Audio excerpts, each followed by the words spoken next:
I'm in love with Mary Jane. She's my main thing. Now, what in the carnival is going on here? So, it appears that Carnival Cruise Line has had enough of the tomfoolery on board cruise ships. Specifically, they are done dealing with all of the ganja, the Mary Jane, the weed that is being smoked on board their ships, to the point to where here in 2025, they are having a massive crackdown. So in this video, I am going to start off with I guess in my opinion, the lore of how Carnival cruise ships became the primary location for people that do want to indulge in the Mary Jane. We'll talk about why I believe there is a crackdown, even more so now in 2025 than years prior, the consequences should you get caught with the Mary Jane on board, and for all of you fine folk, I'm even going to give you a couple helpful tips for those of you out there that can't resist the urge and you possibly do want to indulge in some extracurricular activities while on board your Carnival cruise. Oh, and by the way, I am happy to announce that today's video is sponsored by the Saily eSIM app, but more on that later. The dogs, I want to say the dogs.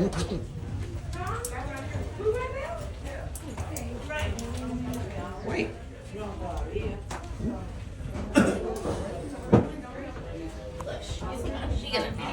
to sleep this morning. What is going on?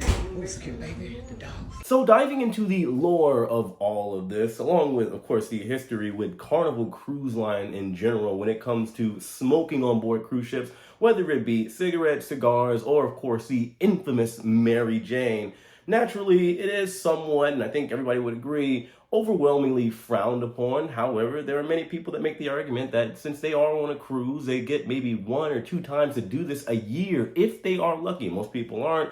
They should be able to indulge in whatever it is they find enjoyable.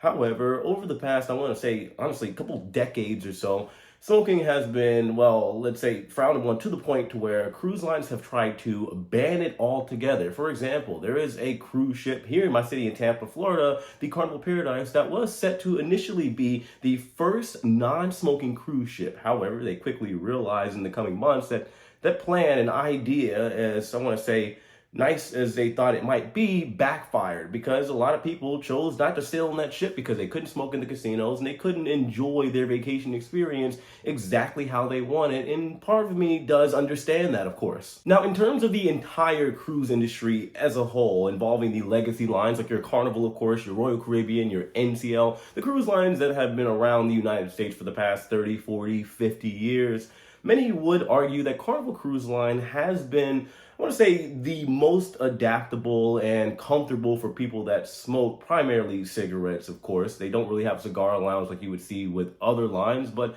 there were a lot of areas that people were happy and extremely comfortable with. So comfortable, in fact, that as we started going into the years up until now here in 2025, people decided to not smoke cigarettes, but instead they were indulging in the ganja while on board. As you could imagine, it would not take long before the fun ships became the anything goes cruise ships, especially when it came to ganja. People would go from smoking that ganja in the smoking area to the balconies, and I was even on a ship once, the Carnival Conquest, back in 2022, where there were multiple people selling the stuff. So what did Carnival do toward the, let's say, middle and end of 2022? They decided to have a crackdown. They cracked down on a lot of things, like, of course, the curfews, all of the fights that were taking place on board Carnival cruise ships. I would say there are fights that happened on multiple cruise ships, but it was kind of being filmed a little bit more. Carnival's PR team wasn't exactly covering it. It was getting all over social media. It was a giant mess. But primarily, they were, of course, aiming as well at the Mary Jane. They wanted all of it to stop because so many people were coming on board and smoking weed on board Carnival cruise ships. And they decided that, of course, you're going to have the standard smoking rule where if you are caught smoking in your room or on your balcony, for example, there's a $500 fee. You're also going to be potentially banned from ever sailing with Carnival Cruise Line for life.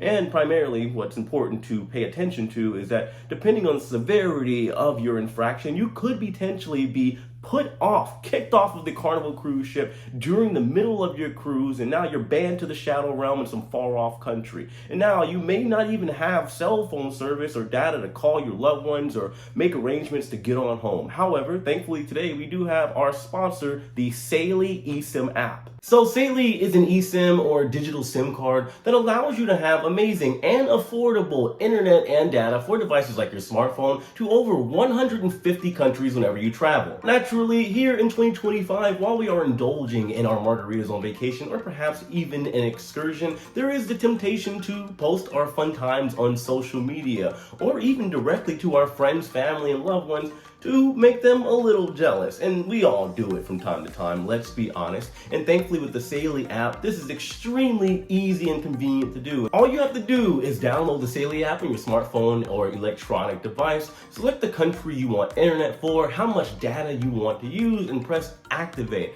After that, you are free to do what you wish with amazing and, once again, affordable internet and data. As most of you know, I am very fortunate to be able to gallivant the globe for a living, traveling to places like the Bahamas, Antarctica, Europe, you name it. And unfortunately, with my cell phone service, I am permanently banned from accessing any cell phone towers while I'm abroad. But thankfully, I do have the Saily app, otherwise, well, I wouldn't be in a very good position. I'd probably get lost somewhere because I wouldn't have any internet or data to use Google Maps or anything else for that matter. Right now, you have an amazing opportunity to have some of the best internet and data with the Saily app. All you have to do is download the Saily app and use the promo code SHIPLIFE to get 15% off. That's 15% off by using the promo code SHIPLIFE at checkout, or go to Saily.com/SHIPLIFE. Saily, thank you once again for sponsoring this video. Now let's sail on back into the topic at hand. Now let's sail on over to why this could possibly be happening, because there are people that will understandably argue that there isn't a major crackdown with Carnival Cruise Line. Well, compared to the other lines, you don't see dogs running around on literally any other cruise ship here in the United States, the land of the brave, the land of the free.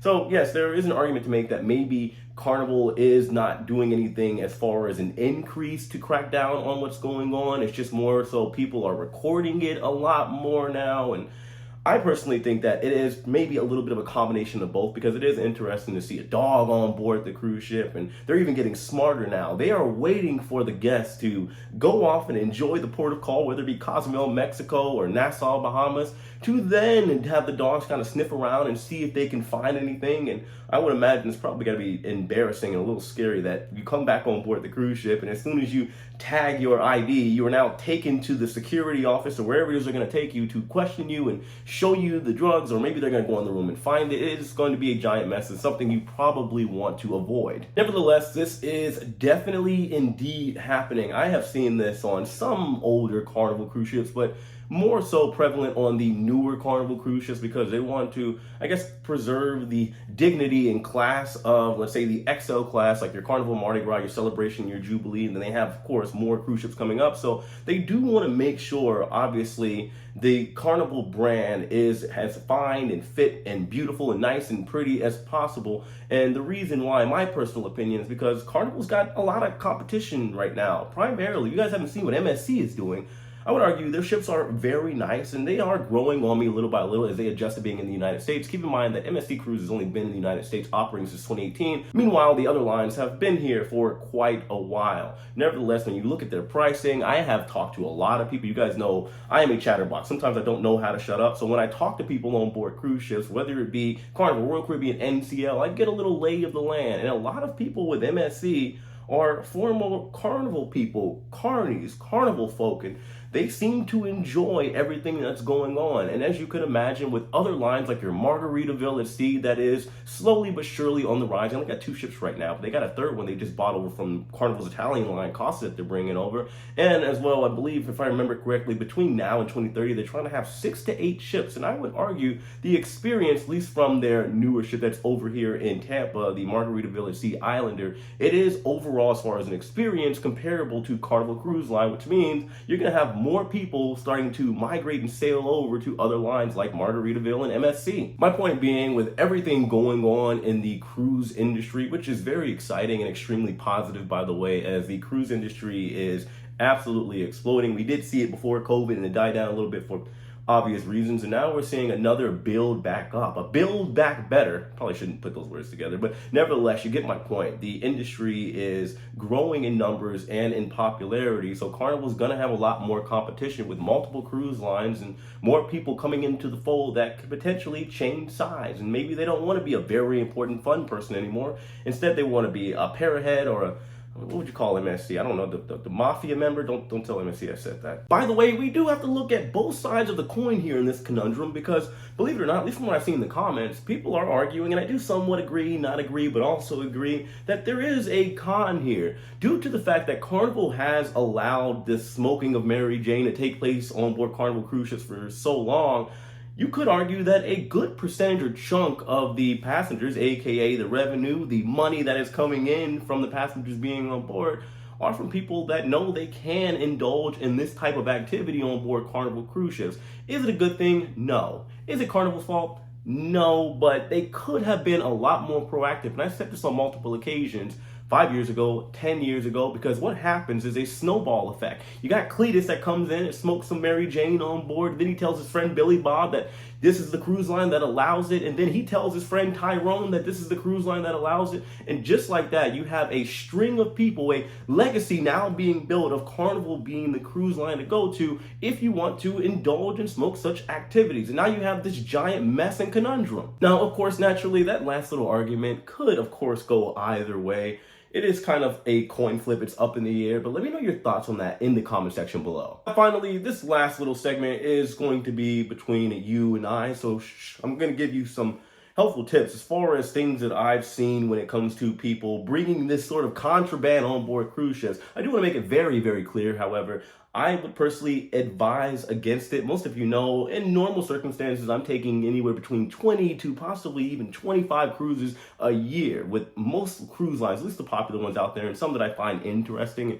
There are things that people do, like as far as maybe just the pins or the gummies or something of that nature, but do keep in mind, like I said, I wouldn't advise against it. However, if you decide to, you are free to do whatever you'd like. However, you are not free from consequences. What I would suggest, however, is if you go to a place where, let's say, the Mary Jane and ganja is legal, like you're Jamaica or even over in Mexico, for example, you got a tour guide or you have somebody that is a trusted source. Let me make that very clear as well. A trusted source. You could, of course, go find maybe what it is that you need over there, indulge in it over there, and then, of course, come back to your merry way on board the cruise ship, happy and satisfied potentially. I've also heard talk here and there about people that specifically choose a certain ship because they know the rules are going to be bent a little bit, or I should say aren't as strict, and I would imagine it's primarily the older cruise ships out there. However, again, I am advising against it. The best practice is to just hold off. If you're going on a cruise for a couple days or a week,